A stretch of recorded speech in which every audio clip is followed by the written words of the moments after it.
Hello, everyone. My name is Akeem, and this is my wife, Joanna.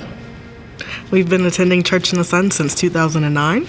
And so we're here to talk about the importance of being generous givers, specifically in our lives, tithing. I actually grew up not really tithing. I was taught to tithe, but didn't really tithe growing up. And it wasn't until I noticed that I was living in lack, to be honest.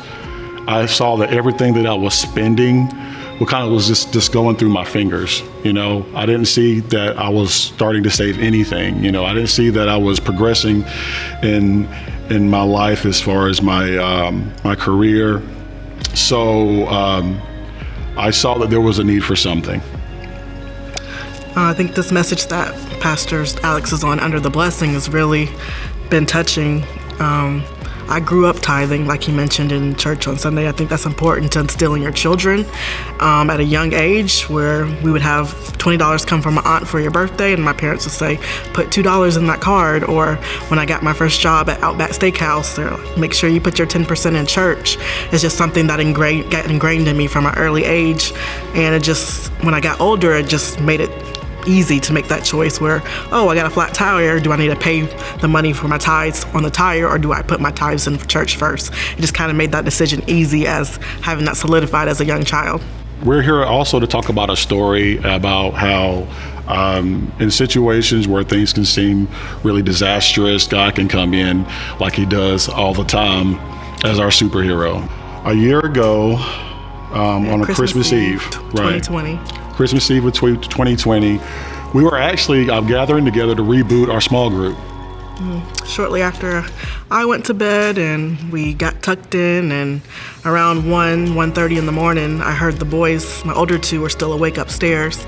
So I got up to go check on them and say, hey guys, it's time to go to bed. Came back downstairs, started to straighten up a little bit, and I noticed in the hallway there's a flashing light on the wall. And when I turned the corner, I saw flames coming out of the vents in the bathroom when I woke my husband up. That's really important because even though we have smoke detectors and all of those things, Joanna was able to see the fire start. She saw it start before the smoke detectors.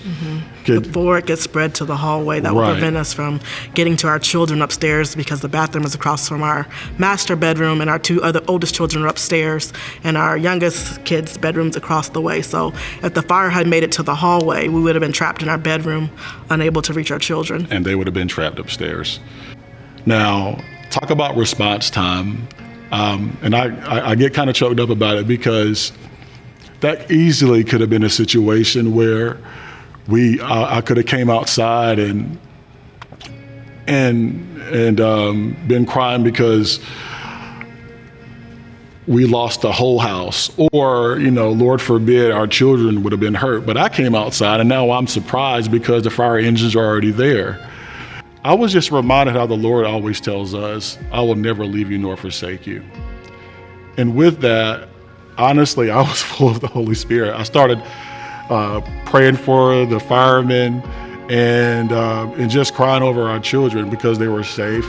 Not only did we get out safely, but some of the firemen were so sensitive because it was Christmas Eve. They got our kids' presents out before they hosed them down with water. Right. So here we are in a hotel that night. And we had a small tree that I was able to pull from the garage, and I put some lights on it. I got all of our presents that had some water on it, some ash on top of it, and Christmas morning came, and we had Christmas in a hotel. It was amazing. We were so blessed, and we're still so blessed, because the story doesn't end there. In a terrible situation, just crying out and just saying, God, just save me. No, God does more than that. He's always done more than that. He always blesses us, and he's continuously doing it for us. Not just because we have a nicer house than what we had before, but because our kids are healthy. We're healthy. My wife, she's a nurse practitioner. She does a great job, and she serves people all the time. But it starts from a heart of serving, a heart of that says, for one, we believe in tithing. We believe in tithing. We know it's because what we tithe that we are honoring God in what we give, and it opens the doors so he can bless us more. We don't limit God in how he can bless us by tithing. And that's our story, guys. Thank you so much for listening.